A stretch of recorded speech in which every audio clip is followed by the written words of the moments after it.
Hello students. तो आज हम करने जा रहे हैं टॉपिक इक्विवेलेंट मास। सबसे पहले आप जैसे देख सकते हो यहाँ पर मैंने इसकी डेफिनेशन लिखी है। इक्विवेलेंट वेट और mass of substance is a number of parts by mass of given substance which combines with और डिस्प्लेसेस डायरेक्टली और indirectly 1.008 parts by mass of hydrogen और 8 part by mass of oxygen और 35.5 parts by mass of chlorine। Equivalent weight हमें जिस भी substance का निकालना हम क्या देखेंगे कि वो सब्सटेंस जब वो 1.008 parts by mass of hydrogen के साथ कंबाइन करे या उसे डिस्प्लेस करे तब उसका मास कितना है। तो हम रफली 1.008 को 1 भी ले सकते हैं, ठीक है। अगर 1 ग्राम ऑफ हाइड्रोजन के साथ हमारा सब्सटेंस रिएक्ट या कंबाइन करता है तब उसका कितना मास आता है, that mass is called equivalent mass. Similarly अगर ऑक्सीजन तो 8 ग्राम ऑफ ऑक्सीजन के साथ जब वो कंबाइन या उसे डिस्प्लेस करे तब जो मास आएगा that will be the equivalent mass. And इस तरह से क्लोरीन में है 35.5 के साथ जब वो कंबाइन करेगा या उसे क्लोरीन को डिस्प्लेस करेगा देन उस सब्सटेंस को हम क्या बोलेंगे, उसका इक्विवेलेंट मास है। जैसे हम यहाँ पर एग्जांपल ले लेते हैं जिंक की। रिएक्शन लिखा मैंने जिंक प्लस सल्फ्यूरिक एसिड, मेरे पास क्या बन गया, जिंक सल्फेट प्लस हाइड्रोजन। अब मुझे यहाँ पर जिंक का इक्विवेलेंट मास निकालना है, ठीक है। तो यहाँ पर हाइड्रोजन इस रिएक्शन में क्या हुई है, डिस्प्लेस। तो अब अगर ये चीज मैं देख लूं कि अगर मुझे 1 ग्राम ऑफ हाइड्रोजन अगर डिस्प्लेस हुई तब जो जिंक का मास होगा that will be called as equivalent mass. अगर हम इस इक्वेशन में देखें यहाँ पर जिंक का मास क्या होगा, 1 एटम है ना, तो कितना मास हुआ, एटॉमिक मास के इक्वल 65। और हाइड्रोजन के 2 एटम है तो एक का 1 होता है, 2 का कितना हो गया 2।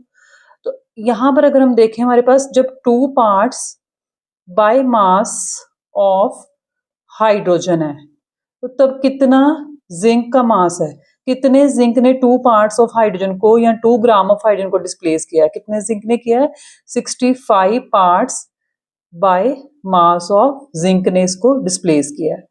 अब नेक्स्ट हम क्या करेंगे, हमें हाइड्रोजन के लिए कितनी हाइड्रोजन के लिए इक्विवेलेंट मास निकालना है, 1.008 पार्ट्स के लिए। तो मैं इसको राउंड ऑफ करके 1 ले लेती हूँ 1.008 को। तो अगर मेरे पास 1 part by mass of hydrogen displace हुई है, ठीक है, तब मेरे पास जिंक का क्या मास आएगा। तो यूनिटरी मेथड लगाओगे 65/2 इंटू 1। 65/2 करोगे तो आपके पास ये कितना आ जाएगा, 2 3 then 32.5, ठीक है। So this will be your equivalent mass for zinc. अब यही सेम कंसेप्ट हम हाइड्रोजन पर तो हमने कर लिया, अब हम ऑक्सीजन के ऊपर भी अप्लाई करते हैं। तो उसके केस में आप क्या देखोगे, अगर मैं रिएक्शन लिखूं जिंक प्लस ऑक्सीजन तो मेरे पास क्या बनेगा, ZnO, ठीक है। अब मुझे इस इक्वेशन को बैलेंस कर लेना है। यहाँ पे मेरे पास O2 है तो इधर भी मैं 2 लगा दूंगी और इस तरफ भी मैं कितना कर दूंगी 2। अब इस इक्वेशन के अकॉर्डिंगली अगर मैं जिंक का मास देखूं, 1 एटम का मेरे पास कितना था 2, तो 1 एटम का कितना था 65, तो 2 का कितना हो जाएगा 2 इंटू 65। अब ऑक्सीजन का मास देख लें तो ऑक्सीजन का मास यहाँ पर कितना है, 2 एटम्स है ना, तो 32।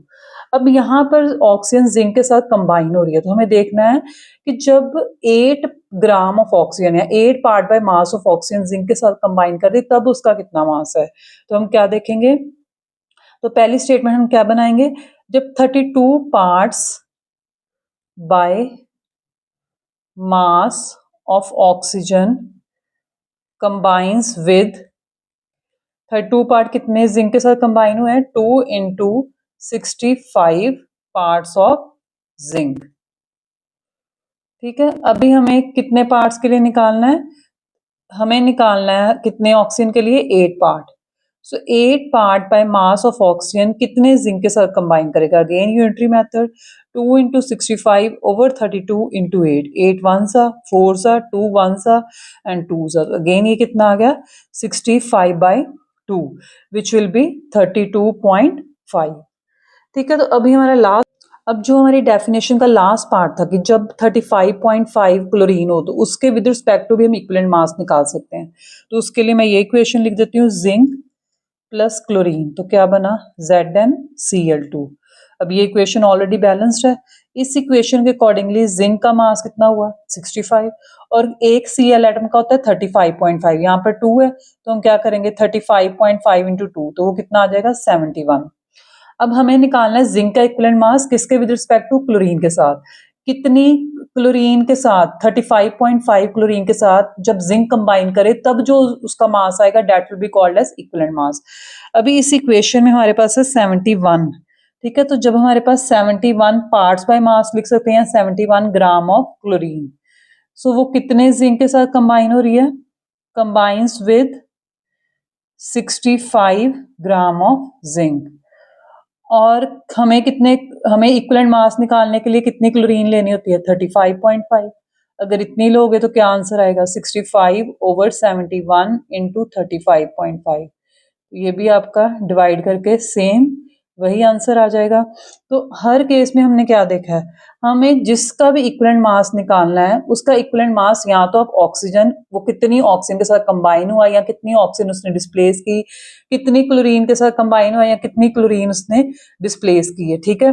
तो उसके साथ आप उसका निकाल सकते हो। या फिर हम जैसे यहाँ पर मैंने किया है, हाइड्रोजन यहाँ पे डिस्प्लेस हुई है, ठीक है, जिंक जब सल्फ्यूरिक एसिड के साथ रिएक्ट किया है। तो जब 1 part by mass of hydrogen displace होती है तब जो मास होगा जिंक का that will B its equivalent mass.